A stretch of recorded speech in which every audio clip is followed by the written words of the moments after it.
हमले बता रहे हैं कि हर उस जगह को, हर उस शहर को टारगेट किया जा रहा है और पूरी की पूरी बर्बादी की जो स्क्रिप्ट है उसे लिखने के लिए बारूदों का इस्तेमाल हो रहा है। तेल अवीव में भारी नुकसान की ये तस्वीरें बता रही हैं कि हमला और तेज हो चला है। उधर आपने देखा कि वाशिंगटन पहुंच चुके हैं और वाशिंगटन पहुंचने के साथ ही कुछ बड़ा करने की बात ट्रंप कह चुके हैं। दो तस्वीरें आपके सामने, तेल अवीव पर मिसाइल से हमला और दो तस्वीरों में आपको दिखेगा जहां पर बिल्डिंग पर हमला हुआ, दूसरी तरफ बस को निशाना बनाया गया।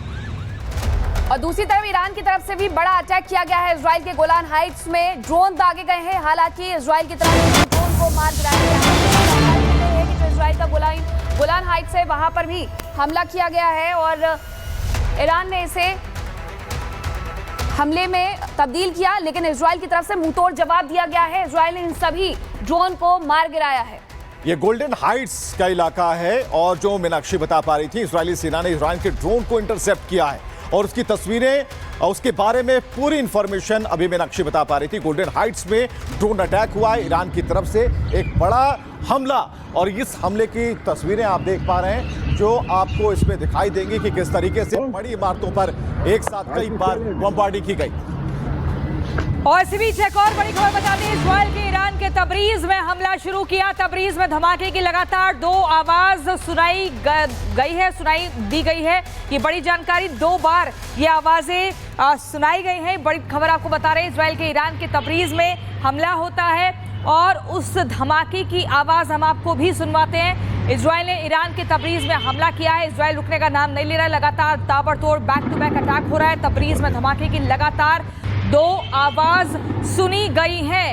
इजराइल ने ईरान के तबरीज में हमला शुरू कर दिया है। तो ये बड़ी खबर आपको बता रहे हैं, तस्वीरें आप देख रहे हैं। ओ देखो वहां पे तो यही वो जगह है जहां पर एक रॉकेट हमला हुआ है। और दिनेश नयन हमारे साथ जुड़ गए हैं, रक्षा विशेषज्ञ। सर, मैं आपसे समझना चाहूंगी, जिस तरीके से लगातार बैक टू बैक अटैक कर रहा है इजराइल, थम नहीं रहा है। अब ईरान के तबरीज में भी अटैक किया गया, उस धमाके की आवाज एक नहीं बल्कि दो बार सुनी गई है। क्या कुछ लग रहा है, ये पूरी वॉर किस दिशा में जा रही है? एस्केलेट हो रही है, ये तो क्लियर हो चुका है।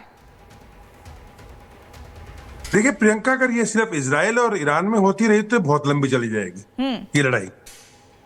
देखा जाए तो मेरा मानना है कि इजराइल को अटैक करना ही नहीं चाहिए था ईरान, अमेरिका को अटैक करना था। उसके दो कारण हैं। एक तो पूरे का पूरा गल्फ कंट्री, जितने भी सऊदी अरब से लेके जितने भी देश हैं, अगर इजराइल ने अटैक किया है तो अंदरूनी तौर पर वो इजराइल की खिलाफत में आ जाते हैं। अगर यही अटैक अमेरिका करता तो शायद टाइम भी कम होता, एम भी जल्दी अचीव होते और जो है खाड़ी देश जो है उसको एक्सेप्ट भी कर लेते। यही नहीं, जो रिजिम चेंज की हम बात कर रहे हैं ईरान के अंदर, ईरान की जनता के अंदर भी काफी लोग हैं जो अमेरिका को लाइक करते हैं और शायद खुमैनी के इस जो सांप्रदायिक या कट्टरपंथी जो रूल चल रहा था उससे वो निकलना भी चाहते हैं। वहां पे काफी ऐसे आपने देखा पिछले 2-3 सालों के अंदर महिलाओं के मामले में भी, बुर्के के मामले भी काफी कुछ हुआ है। लेकिन अब जिस प्रकार से हम देख रहे हैं कि पहले 3 दिन तो अमेरिका ने जो है इनकी मिसाइल रोकने में भी मदद नहीं की, लेकिन जब इजराइल ने आह्वान किया कि अमेरिका को आना पड़ेगा तो तब जाकर के अमेरिका आया, ब्रिटेन भी आ गया है। यानी खाड़ी के अंदर पूरा युद्ध क्षेत्र जो है, युद्ध का जो सीन है वो जम चुका है अभी। और अब जो कल रात को G7 की मीटिंग को अचानक छोड़ के डोनाल्ड ट्रंप वहां से निकले और उनका यह कहना कि मैक्रो जो कह रहे हैं फ्रेंच प्रेसिडेंट कि मैं क्या कहते हैं सीज फायर कराने के लिए जा रहा हूं, ये गलत बोल रहे हैं, हमेशा गलत ही बोलते हैं। उन्होंने कहा अभी सीन बाकी है, देखिए अभी क्या होता है, ऐसा ट्वीट किया है। अभी अमेरिका के अंदर सिक्योरिटी कॉन्फ्रेंस पे, सिक्योरिटी की एक बहुत बड़ी कॉन्फ्रेंस चल रही है वो वाला व्हाइट हाउस के अंदर, और मेरा मानना है कि पहले से ही कि अमेरिका इसमें 100% कूदेगा। क्यों कूदेगा? 2 कारण है उसके। एक तो इनके पास पहली बार मौका मिला है इजराइल को और अमेरिका को कि ये परमाणु जो कार्यक्रम है ईरान का उसको ठिकाने लगा सकें। अगर अभी नहीं तो कभी नहीं कर पाएंगे फिर। और प्रॉब्लम ये आ रही है कि इजराइल के पास जो बॉम्ब है GBU-28, वो बंकर बस्टर, वो सिर्फ 6 मीटर तक छेद कर पाती हैं। इनके कंक्रीट है 80 मीटर से ऊपर के। यानी जो अमेरिका के पास GBU-57 बॉम्ब है, B2B बॉम्बर जो गार्सिया में बैठे हुए हैं इंडियन ओशन में, वहां से अटैक होना जरूरी है, तभी जाके नतांज हो, फार्दो हो, कोई भी इनकी इंस्टॉलेशन है, अगर उसको हमेशा के लिए नेस्तनाबूद करना है, अमेरिका को लड़ाई में कूदना ही पड़ेगा। और रही बात दूसरी, अगर आपको रिजिम चेंज करनी है तो इजराइल को अगर आप आगे करेंगे तो उसकी खिलाफत बहुत हो जाएगी। लेकिन अगर अमेरिका आगे आएगा और फिर खुमैनी या जो IRGC जो इस्लामिक रिवॉल्यूशनरी गार्ड है, इनके पर्सनल आर्मी कह लीजिए खुमैनी की, जिन्होंने 1979 के बाद में ये इस्लामिक रूल यहां पे लागू किया और इंश्योर किया कि कोई खिलाफत ना करे इसकी, वो अगर चाहते हैं, अगर डोनाल्ड ट्रंप या इजराइल के यहां पे रिजीम चेंज हो तो डेफिनेटली अमेरिका का अटैक करना जरूरी हो जाता है। तो आज मुझे लगता है टाइम आ गया है कि अब अमेरिका डेफिनेटली इस युद्ध में कूदेगा।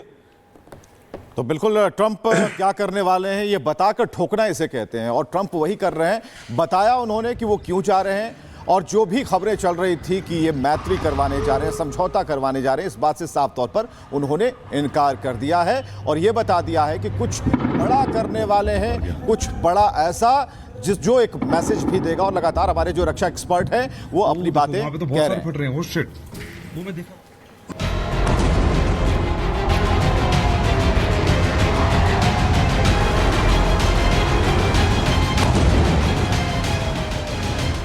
ईरानी शासन को नहीं पता कि अब उनके साथ क्या होगा। इजराइल कभी इतना कमजोर नहीं रहा। अब ईरानी जनता के लिए एकजुट होने और ईरानी शासन के खिलाफ अपनी आवाज बुलंद करने का समय है। मिडिल ईस्ट की जंग अब तय मोर्चों पर नहीं, टारगेटेड हेडशॉट की तरफ बढ़ रही है। मिडिल ईस्ट में ये अब मिसाइलों की जंग नहीं, ये रणनीति के सिर को काटने की योजना है। जो इजराइल अभी तक ईरान के परमाणु संयंत्रों को टारगेट कर रहा था, अब वो अपने प्लान के को अंजाम देने के मूड में आ गया है। अब नेतन्याहू का अगला वार ईरान की छाया पर होने वाला है। नेतन्याहू ने अब उस नाम को टारगेट किया है जिसे छूना भी अब तक रेड लाइन माना जाता था। ईरान के सर्वोच्च नेता आयतुल्ला अली खामनेई। और ये सिर्फ इजराइल की रणनीति नहीं, ये भविष्य के युद्ध का नया फॉर्मूला है। नेतन्याहू ने एक विदेशी चैनल को दिए इंटरव्यू में अपनी मंशा साफ कर दी। नेतन्याहू ने खुलकर कहा कि अगर जहर की जड़ काटनी है तो शाखाओं पर हमला काफी नहीं है। इजरायली पीएम ने माना कि उनकी मिसाइल ने ईरान में खामनेई को टारगेट किया था और उनका मिशन ही खामनेई के खात्मे का है। नेतन्याहू ने साफ और स्पष्ट शब्दों में कहा कि खामनेई की मौत संघर्ष खत्म करेगा, बढ़ाएगा नहीं। ईरान के सर्वोच्च नेता आयतुल्ला अली खामनेई को मारने से ही ईरान इजराइल के बीच जारी संघर्ष का अंत हो जाएगा। हम जो जरूरी है वही कर रहे हैं। नेतन्याहू ने यह भी स्वीकारा कि ईरान के टॉप न्यूक्लियर साइंटिस्ट को पहले ही खत्म किया जा चुका है और खत्म किए जा चुके हैं उनके वैज्ञानिक। इंटरव्यू में नेतन्याहू ने माना कि इजरायली सेना ने ईरान के टॉप न्यूक्लियर साइंटिस्ट को टारगेट किया है। ये लोग हिटलर की न्यूक्लियर टीम की तरह हैं। मतलब साफ है, जंग सिर्फ टारगेट्स पर नहीं बल्कि पूरी सोच पर है, और ये सोच ईरान की बर्बादी फैलाने वाली न्यूक्लियर मानसिकता है। नेतन्याहू ने ईरान अमेरिका परमाणु बातचीत को भी फर्जी करार दिया। ईरान पर अमेरिका को बहकाने और समय बर्बाद करने का आरोप लगाया। साथ ही खामनेई की सोच को इस्राइल, अरब देशों, यूरोप और अमेरिका के लिए खतरा बताया। ईरान झूठ बोलता है, धोखा देते हैं और अमेरिका को समय से बांध कर रखता है। हमारे पास इसके पुख्ता और खुफिया इनपुट्स हैं। ईरान केवल इस्राइल ही नहीं बल्कि अमेरिका, यूरोप और अरब देशों के लिए खतरा है। नेतन्याहू का दावा है कि खामनेई की सोच अमेरिका के लिए खतरा है। इजरायली पीएम ने अमेरिका को सीधे शब्दों में चिताते हुए कहा, मैं अमेरिका फर्स्ट को समझता हूं लेकिन अमेरिका डेड को नहीं। मतलब साफ है कि खतरा अब सीमाओं में नहीं बंधा। न्यूक्लियर ईरान पूरी दुनिया की तबाही की स्क्रिप्ट लिख रहा है। अब सवाल यह नहीं कि जंग कितनी लंबी चलेगी, सवाल यह है कि क्या खामनेई की मौत से मिडिल ईस्ट की आग बुझ सकती है? क्या नेतन्याहू सच में उस एंड गेम की तरफ बढ़ रहे हैं जहां एक ईरान के सर्वोच्च नेता की मौत से दुनिया को शांति मिल जाएगी? क्या यही युद्ध का अंतिम समाधान है? क्योंकि नेतन्याहू अब सिर्फ जंग नहीं लड़ रहे, अब वो इतिहास लिखना चाहते हैं। एक ऐसे फैसले के साथ जिससे मिडिल ईस्ट की दिशा और दशा दोनों बदल सकती है। Bureau report, Republic Bharat. तो ईरान और इजराइल के बीच में अब जंग भीषण होती जा रही है। ईरान हो या फिर इजराइल हो, हर जगह सिर्फ सायरन की आवाजें आ रही हैं। तेल अवीव पर जो मिसाइल हमला हुआ है उसकी तस्वीर देख लीजिए, आग का तांडव देखने को मिल रहा है। दूसरी तरफ इजराइल की तरफ से ये कहा जा रहा है कि वो ईरान को बड़ी चोट देगा और दी भी जा रही है। अब ईरान के लिए एक बड़ा सरदर्द बन सकता है अमेरिका, जहां अमेरिकी राष्ट्रपति ट्रंप G7 समिट छोड़ करके चले गए हैं। अब ऐसे में इजराइल के साथ जब अमेरिका खड़ा होगा तो युद्ध किस तरीके से परिवर्तित हो जाएगा ये भी देखना होगा। दूसरी तरफ ये अमेरिका की तरफ से कहा गया था कि वो सीधे इस युद्ध में नहीं उतरेगा, लेकिन आज राष्ट्रपति ट्रंप की तरफ से मैक्रो के बयान पर यह कहा गया, जो कि फ्रांस के राष्ट्रपति है, कि मैं युद्ध रुकवाने के लिए नहीं जा रहा हूं बल्कि कुछ बड़ा करने के लिए जा रहा हूं। यानी कि इस युद्ध में आने वाले वक्त में और भी मोड़ देखने को मिलेंगे। हमास के वक्त पर युद्धपोतों की तैनाती अरब सागर से लेकर के लाल सागर तक, मध्य सागर तक की गई थी। अब ऐसे में एक बार फिर से युद्धपोतों की तैनाती देखने को मिल सकती है।